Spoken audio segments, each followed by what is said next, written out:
Mi nombre es María Victoria del Pino y soy quien les va a dictar esta clase teórica número 10, parte A, correspondiente al tema familia de las enterobacterias y en particular los patógenos extracelulares Escherichia coli uropatógena y Escherichia coli caulo.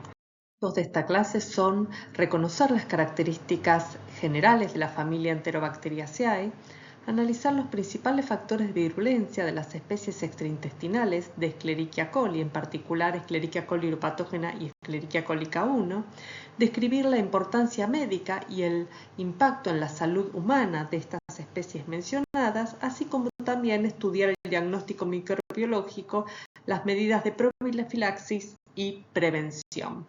La familia de las enterobacterias o Enterobacteriaceae constituye una familia en expansión. Desde el año 1974 al 2020, el número de especies descubiertas se ha incrementado en un 136%. Actualmente, la familia consta de 68 géneros y 365 especies. Dentro de estas, acá se listan algunas de importancia médica, como los géneros Escherichia, Salmonella, Shigella, Citrobacter, entre otras, y cabe destacar algunos géneros bacterianos que han sido asignados a otras familias debido a la información obtenida mediante técnicas moleculares. O sea, antes pertenecían a las enterobacterias y fueron luego descubiertos que no pertenecían a esta familia. Se caracterizan por ser bacilos gram negativos, anaerobios facultativos, que son ubicuos del medio ambiente y de importancia médica debido a su participación en infecciones tanto intestinales como extraintestinales. La familia de las enterobacterias está formada por bacilos gram negativos, es decir, que su envoltura va a estar constituida por la membrana citoplasmática o membrana interna, el espacio periplasmático en donde se encuentra el peptidoglicano y la membrana externa, la cual es asimétrica y está constituida por una hemicapa más interna de fosfolípidos y una hemicapa exterior en donde el principal componente es el lipopolisacárido o LPS. El lipopolisacárido es la endotoxina bacteriana más poderosa, ya que a través del lípido A interactúa con TLR4 produciendo mediadores proinflamatorios. Por otro lado, estas bacterias, muchas de las especies de esta familia poseen flagelos, otras pueden poseer cápsula. Comenzar a desarrollar las cepas de Escherichia coli que trataremos en esta clase, que están en el recuadro rojo, debemos observar que además del género Escherichia y la especie Escherichia coli, hay un tercer nombre. Este tercer nombre es el que define el virotipo, es decir, que indica qué factores de virulencia adquirió esa bacteria para producir enfermedad y por lo tanto definir el tipo de patología que va a causar. ¿Cómo adquirieron Escherichia coli uropatógena y Escherichia coli K1 los factores de virulencia para producir enfermedad y definir qué tipo de patología van a causar? Bueno, esto ocurrió mediante un mecanismo que ustedes ya conocen, que es la transferencia horizontal genética. Entonces, Escherichia coli comensal adquirió los factores de virulencia mediante la adquisición de plásmidos, la infección por bacteriófagos, la adquisición de islas de patogenicidad o transposones.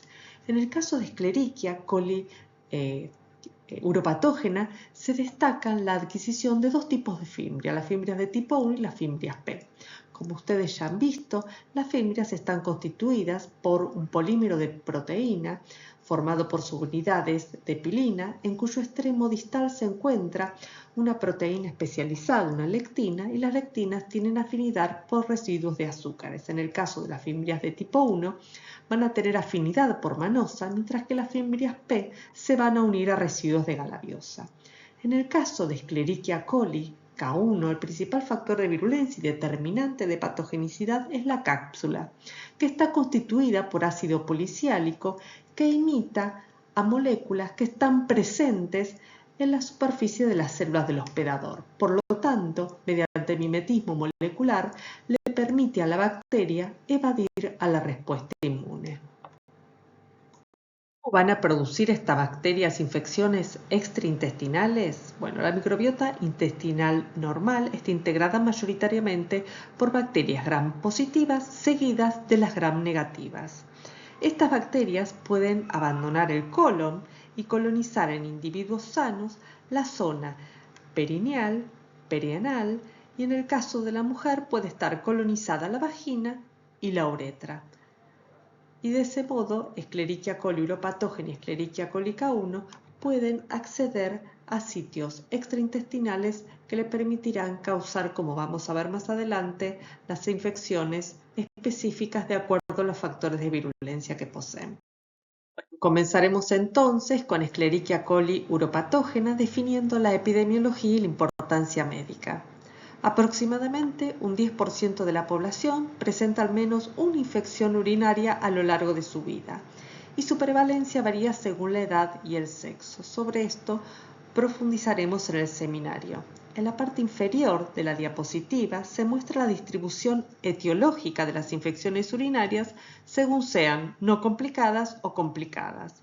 Las no complicadas son aquellas que están confinadas a la vejiga del hombre y la mujer sin fiebre, y las complicadas son las que van más allá de la vejiga, tanto en mujeres como en hombres, y transcurren con fiebres. Sobre esto profundizaremos también en el seminario. En ambos grupos, Escherichia coli uropatógena es el microorganismo predominante, aunque su peso es mayor en las infecciones no complicadas, con aproximadamente un 75% de los casos, y en las infecciones complicadas, Escherichia coli sigue siendo el agente principal, pero desciende cerca del 65% y se observa una mayor diversidad de organismos. Entre ellos se destacan Klebsiella pneumoniae, Proteus mirabilis, Pseudomonas aeruginosa, Enterococcus, Streptococcus del grupo B y en menor medida Cándida, que es un hongo levaduriforme, como van a ver más adelante. Ahora, ¿cómo Escherichia coli uropatógena produce infección urinaria? Como ya hemos visto, esta bacteria se podía encontrar colonizando en individuos sanos, no solamente el colon, sino la zona perianal y perineal, por lo cual podía acceder a la uretra. Una vez en la uretra, el principal desafío para ascender con el que se va a encontrar es el flujo urinario, que va justamente en el sentido contrario. Una vez que alcanza la vejiga, hay 3 mecanismos de defensa contra los patógenos bacterianos que están presentes en esta zona, que son las barreras físicas, los péptidos y proteínas expresados y las células inmunitarias.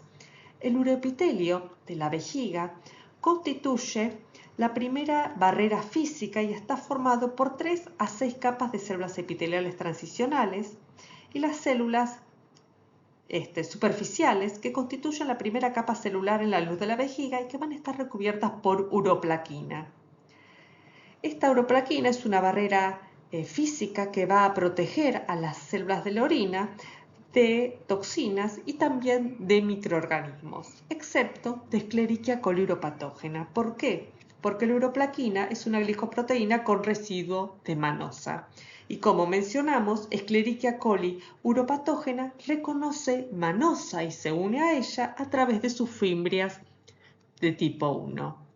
Por otro lado, la adhesión de Escherichia coli uropatógena está desfavorecida por la proteína de Tamm-Horfalz. Esta es una glicoproteína, es la glicoproteína más abundante de la orina y se produce exclusivamente en las células epiteliales tubulares de la rama ascendente de Hengle.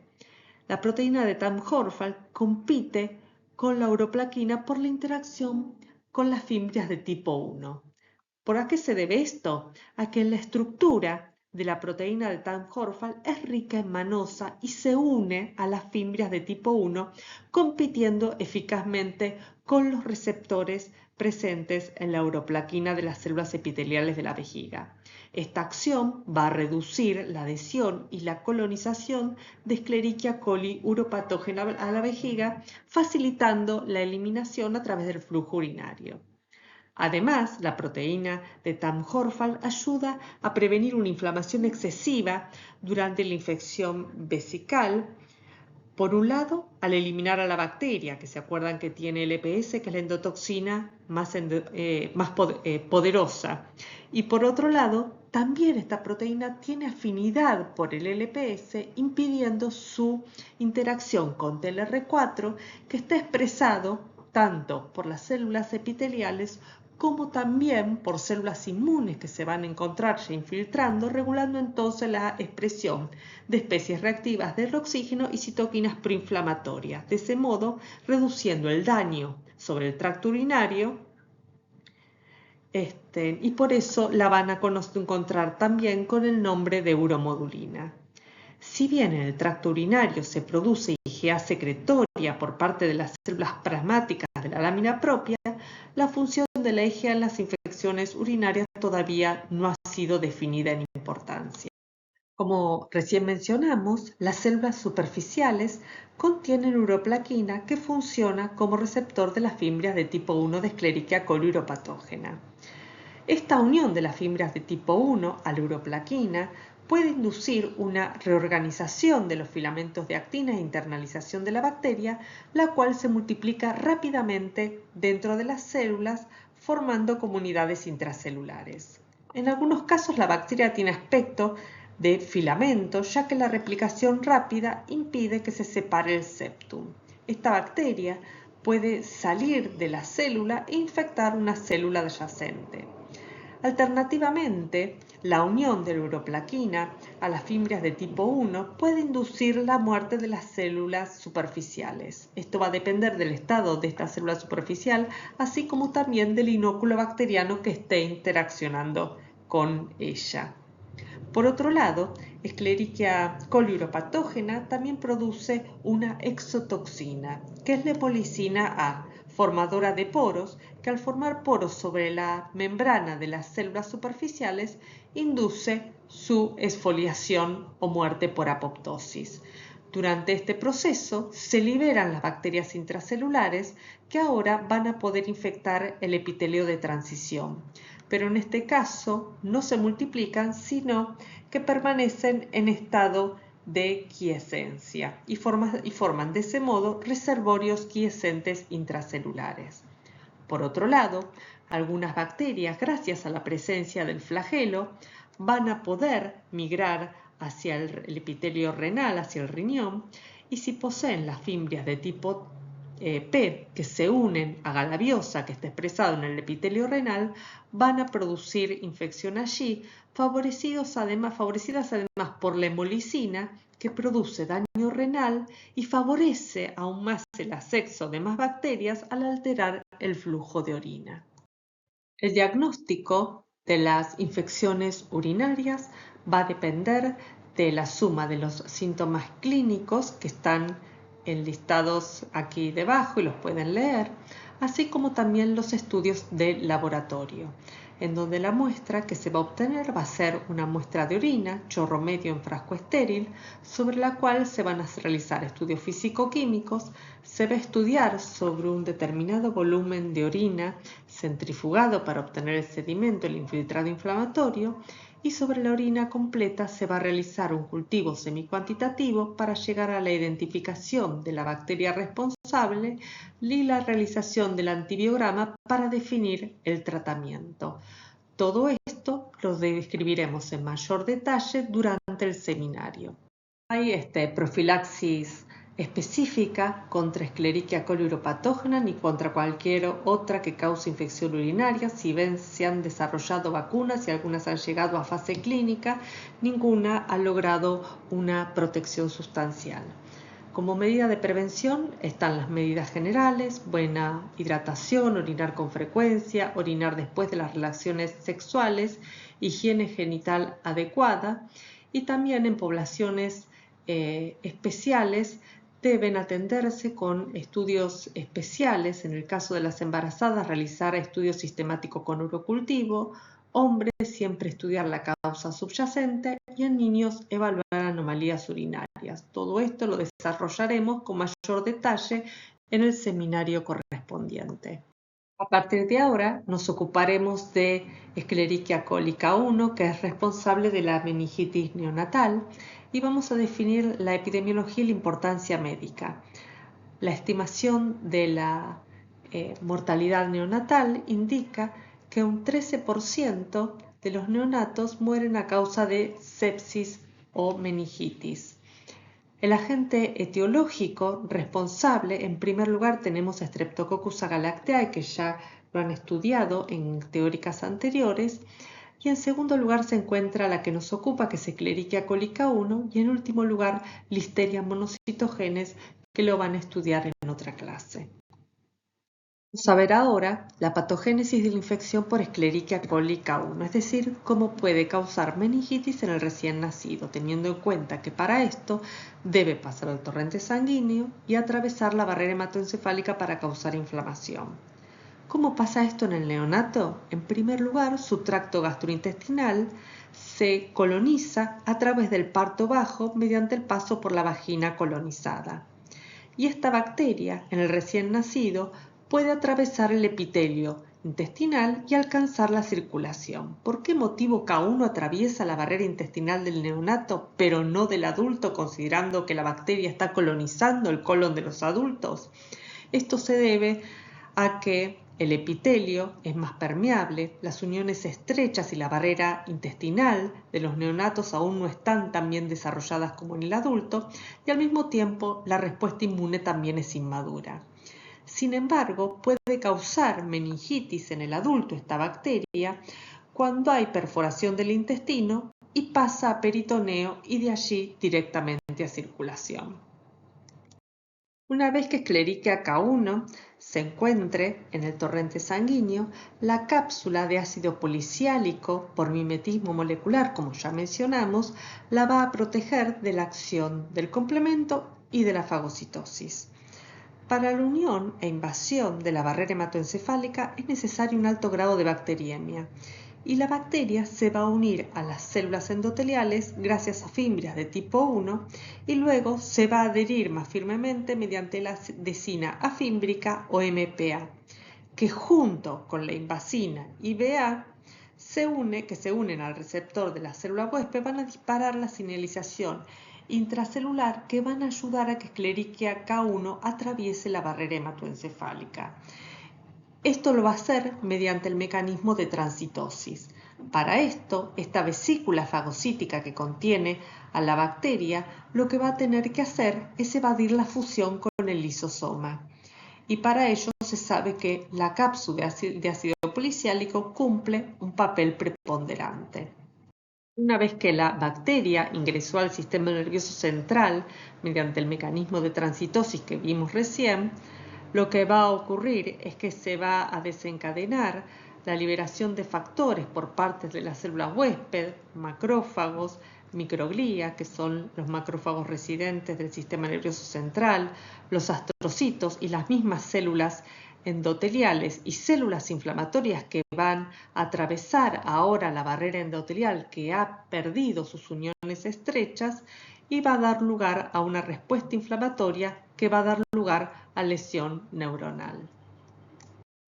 En cuanto al diagnóstico de la infección con Escherichia cólica 1, se sigue el protocolo que se va a seguir para el caso de la sospecha de meningitis. Se va a tomar muestra de líquido cefalorraquídeo para realizar estudios citoquímicos, tinción de Gram, que va a ser orientativa, y en el caso de Escherichia cólica 1, como ocurre también con otras bacterias que causan meningitis, hay pruebas de aglutinación rápida que permiten iniciar rápidamente el tratamiento. Y luego se realiza cultivo, que es el método de referencia con estándar para confirmar el crecimiento de Escherichia coli. Se deben realizar además hemocultivos y hasta el presente no hay profilaxis específica para esta bacteria.